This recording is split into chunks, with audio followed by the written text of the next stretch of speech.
오늘은 성도의 행복은 무엇 때문인가? 이란 제목으로 말씀을 상고합니다. 우리가 시편 73편을 이미 지난주에 1절부터 16절까지 상고했습니다. 그 제목은 성도의 갈등은 무엇 때문인가? 라는 말씀을 나눴는데 지난주는 이제 하나님을 향한 의문투성이로 하나님께 항의하듯 이렇게 질문하는 내용이라고 하면, 오늘은 바로 하나님께서 그 영적인 비밀을 깨우쳐 주시는 해답의 말씀을 주셨어요. 그래서 갈등이 이제는 행복으로 깨닫는 말씀을 하나님이 주신 것입니다. 우리가 왜 예수 믿고 신앙생활 잘 하는데 갈등하느냐? 그 갈등이 악한 사람들은 하나님이 분명히 벌을 내리시고 의로운 사람들은 복을 주신다고 일반적으로 성경을 우리가 읽을 때마다 깨닫게 되는데, 어찌 된 것이 이 세상에 살아가는 양태를 보니까 악한 사람들이 너무나 형통하게 잘 산다는 거예요. 그래서 오히려 마음이 불편하고 또 질투도 났다 그랬습니다. 그리고 또 하나는 예수를 잘 믿으면 복도 많이 받는다고 생각했는데, 왜 신앙생활을 열심히 하려고 할수록 더 고난이 더 많이 오고, 또 하나님은 세상 사람들은 그냥 다 넘어가 주는 것도 믿는 사람들에게는 대단히 하나님이 막 시련도 주시고 어려움을 주셔서 그냥 마음에 큰 좌절을 느끼고 불평이 생겼다는 거예요. 뿐만 아니라 드디어 마음에 시험이 오니까 이제는 예수 믿는 것도 다 헛일 같고, 그래서 자식에게도 너 그만 믿어라, 세상의 후배들한테도 당신들 더 이상 속지 마라 라고 말하고 싶은 그런 심정이었기 때문에 마음에 깊이 시험이 들었다 그랬습니다. 그런데 그것은 사람의 불완전한 눈으로 본 그런 의문이었고, 저자는 오늘 본문에서 바로 거기에 대한 명쾌한 해답을 얻고 나니까 나는 행복한 사람이구나 이렇게 깨달았다는 것입니다. 그렇기 때문에 이제 오늘 말씀까지 다 들어야 이 73편의 말씀이 정말 귀한 하나님의 진리다라는 것을 깨닫게 되고, 만약에 그렇지는 않으리라고 생각하지만 지난주에 말씀만 듣고 오늘 안 나오셨다면 이건 시험 들을 수도 있는 말씀이어서 오늘 말씀 꼭 바르게 듣고 완전한 해답을 얻는 시간 되시기를 바랍니다. 자, 그러면 17절부터 반전이 일어났어요. 뭐라고 했느냐? 하나님의 성소에 들어갈 때에야 그들의 종말을 내가 깨달았나이다 그랬거든요. 이런 의문을 가지고도 이제 신앙생활을 한 거예요. 그래서 하나님의 성소를 계속 드나들었어요. 그러면서 서서히 깨달음이 왔다 이거예요. 그건 뭐냐? 하나님의 성소만 들어오면 무조건 깨닫느냐? 아니에요. 그것이 아니고, 신앙생활하는 우리에게는 가장 중요한 것이 하나님의 진리를 듣는 것이죠.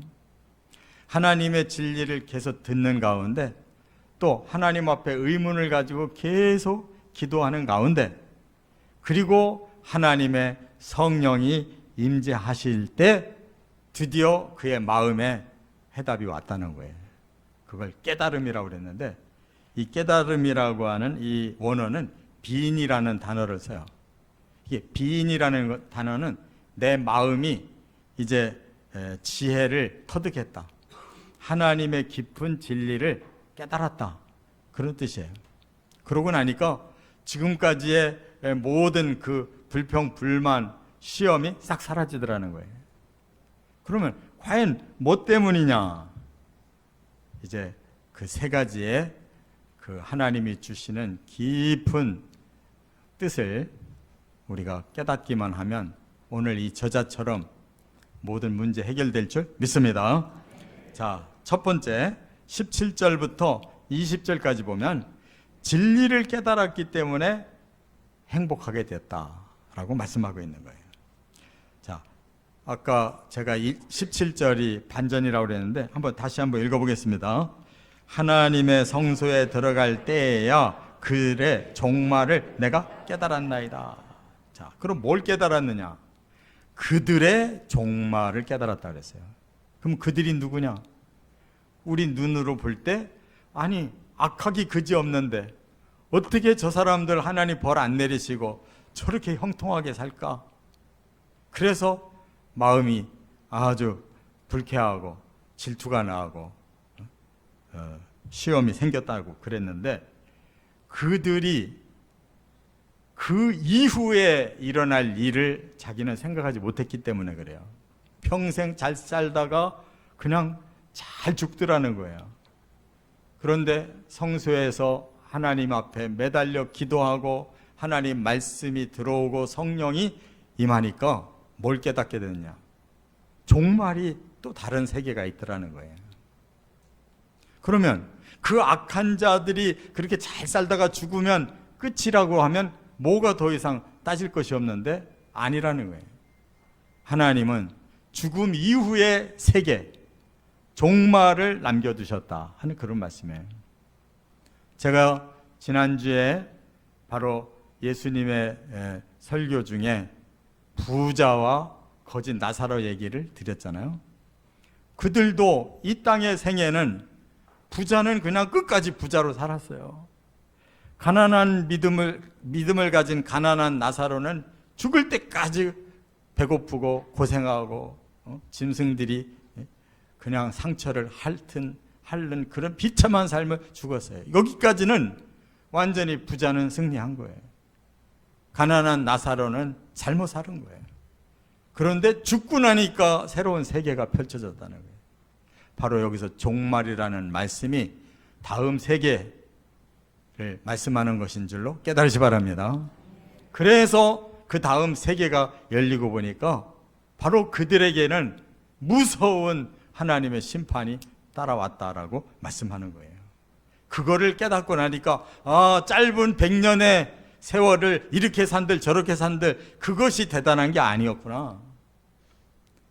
죽음 이후에 오는 하나님이 진정으로 우리에게 주시는 것이 악한 자는 그때 영원한 형벌이 오는 것이고, 의롭게 고난 당했던 자들은 그때에 하나님의 진정한 사랑과 축복이 오는 것이구나라는 걸 깨달았다 그 말이에요. 할렐루야. 이게 진리라는 거예요. 진리는 우리 육안으로 보이는 거 가지고 판단하는 게 진리가 아니라 우리의 영안을 하나님이 주실 때 이 땅으로부터 영원까지를 볼 수 있는 하나님의 뜻, 그 계획을 깨닫는 것이 진리라는 것을 믿으시 바랍니다.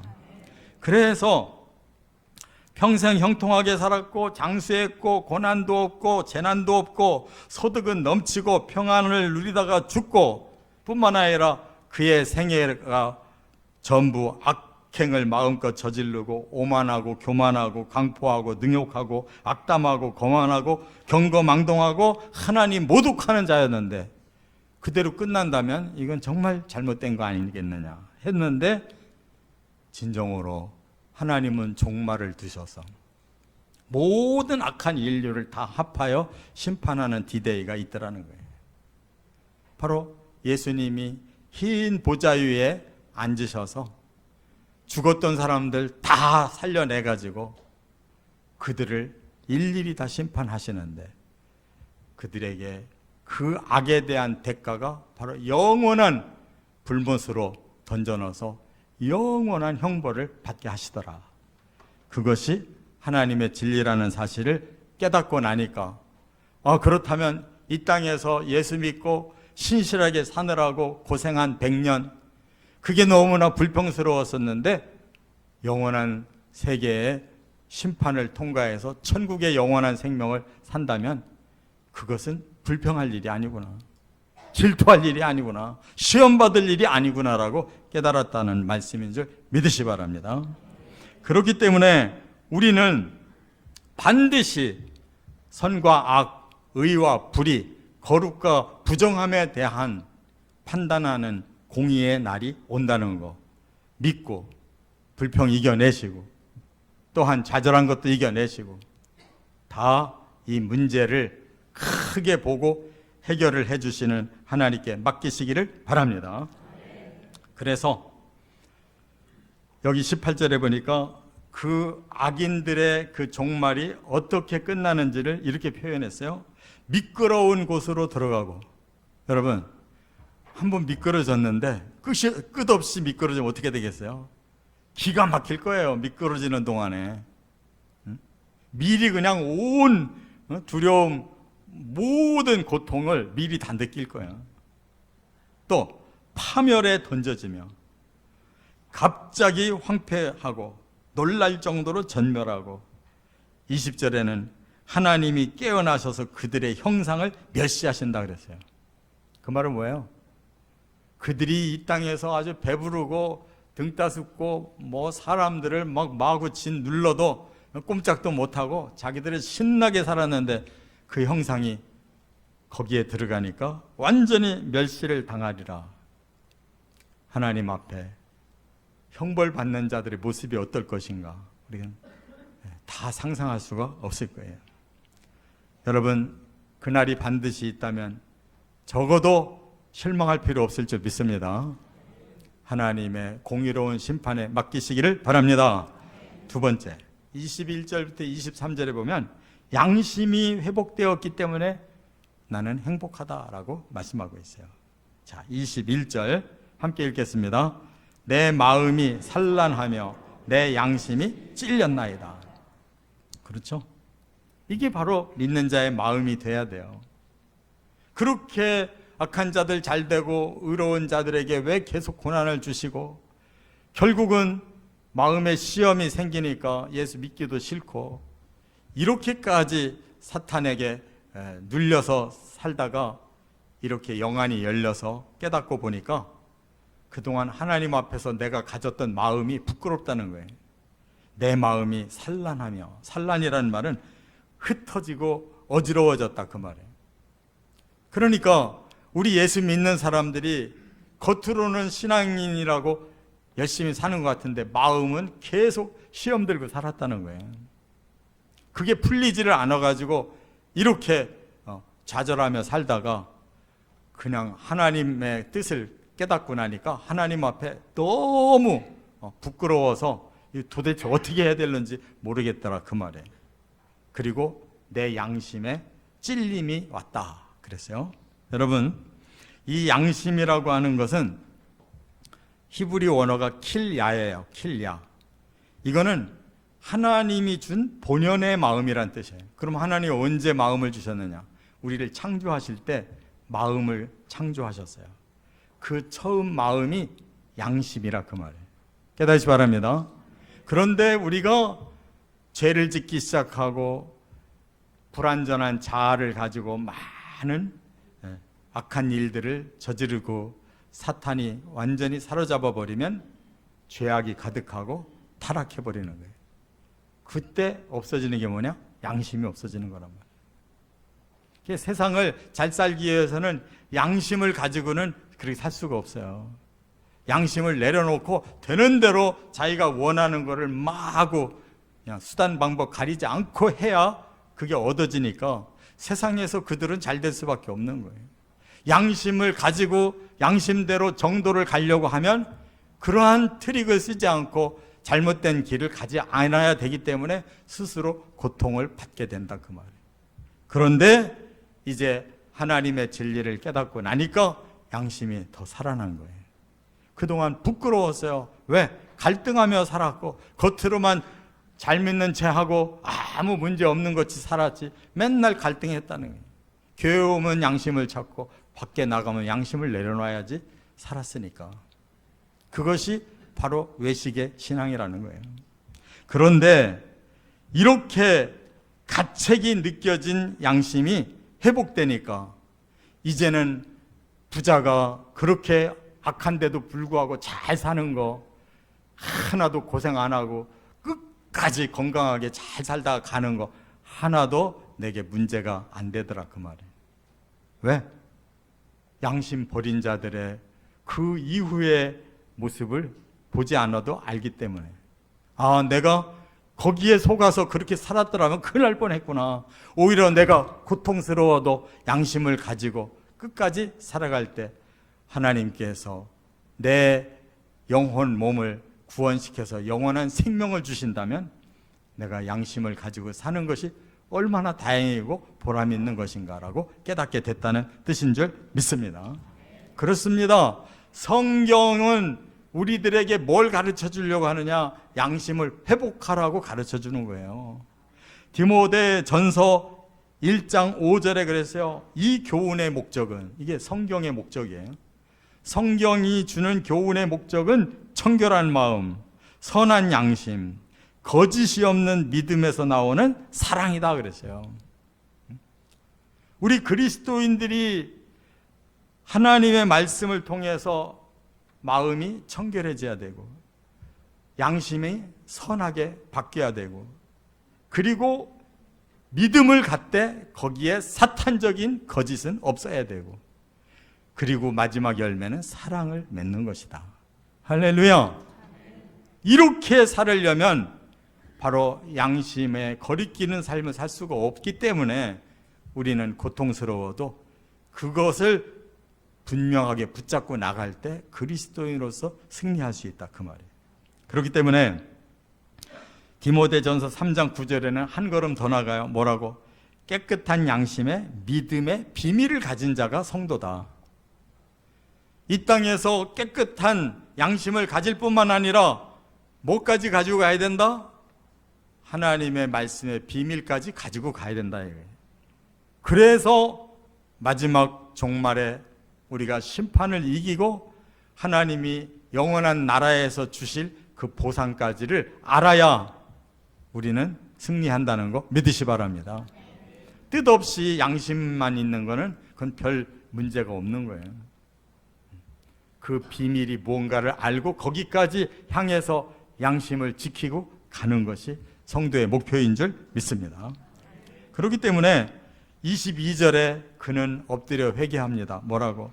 내가 이같이 우매무지함으로 주 앞에 짐승이었습니다. 짐승은 뭐가 특징이냐? 본능대로만 살아요.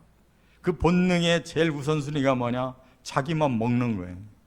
자기 욕심대로만 사는 거예요.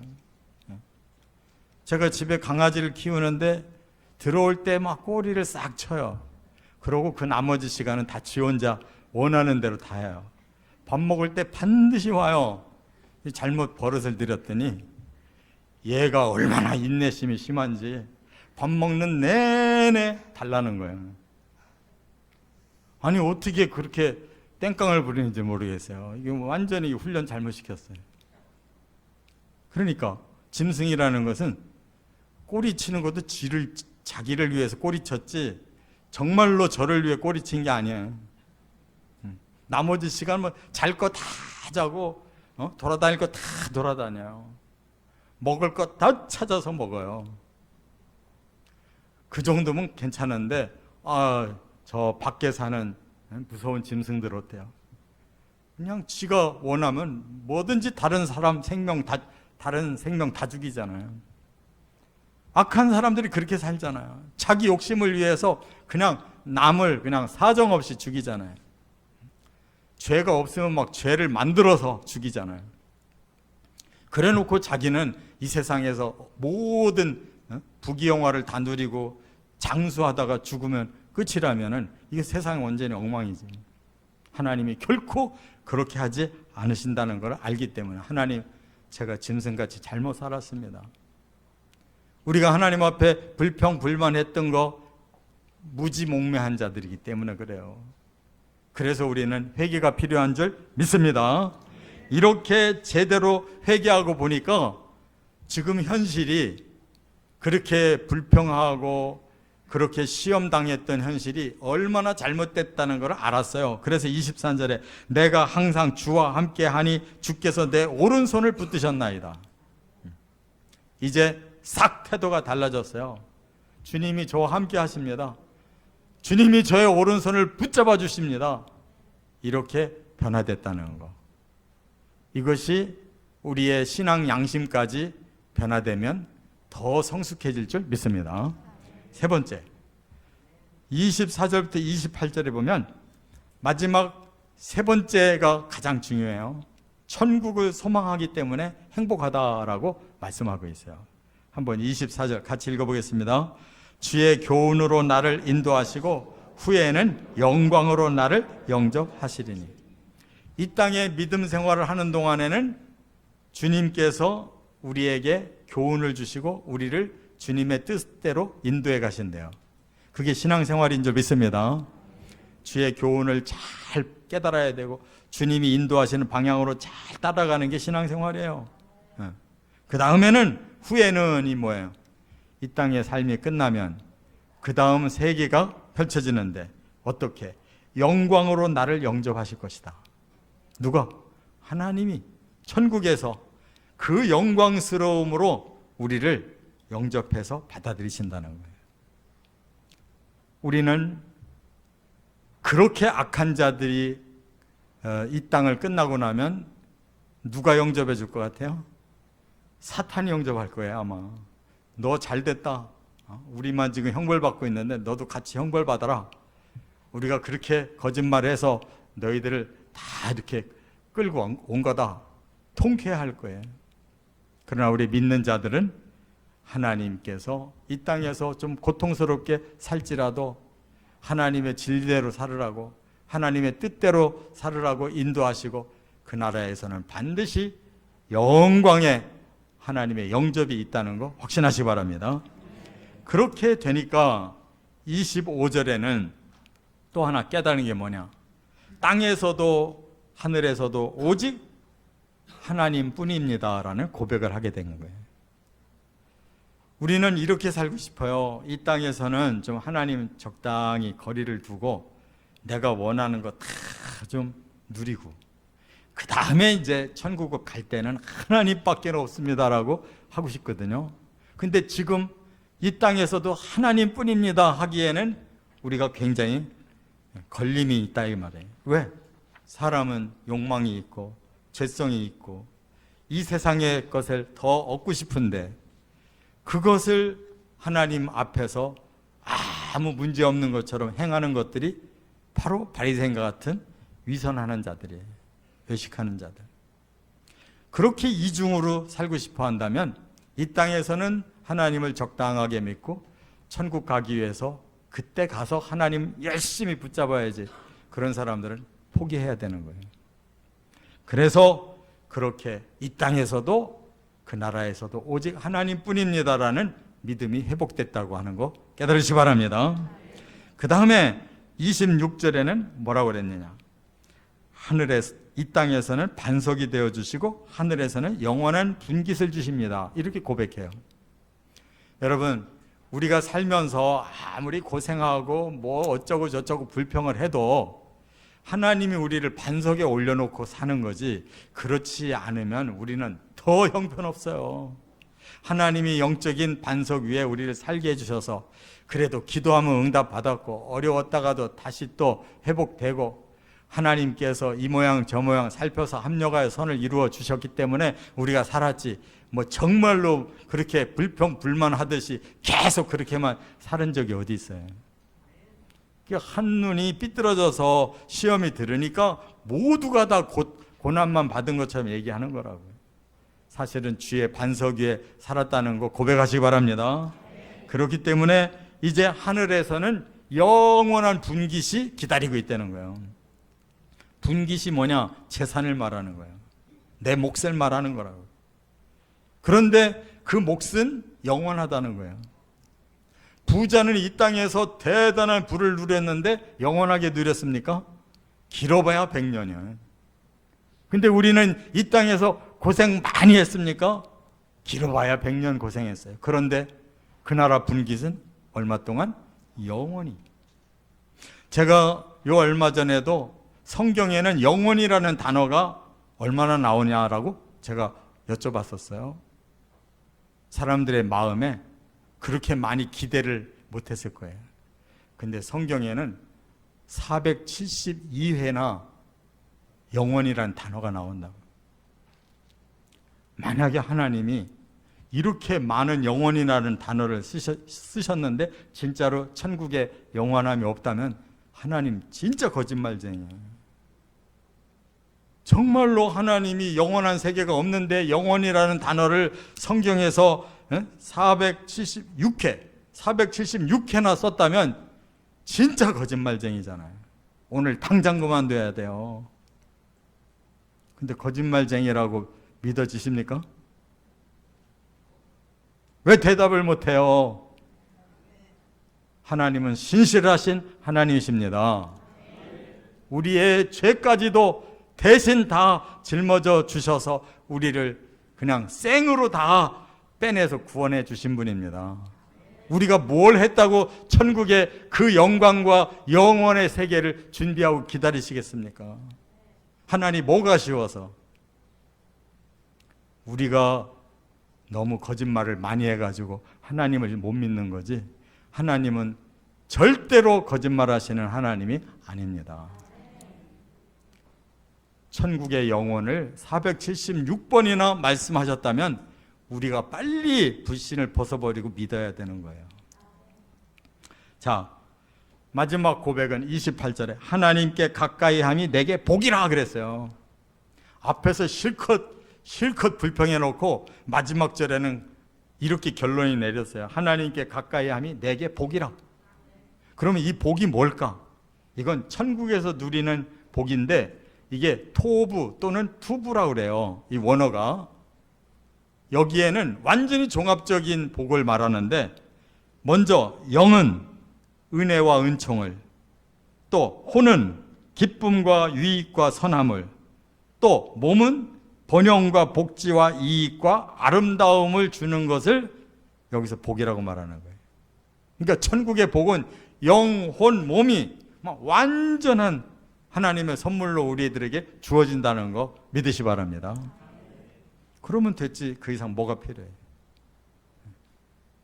저나 여러분이나 이 땅에 살아가는 길이 아직도 많은 십자가를 져야 되는 고난이 있어요.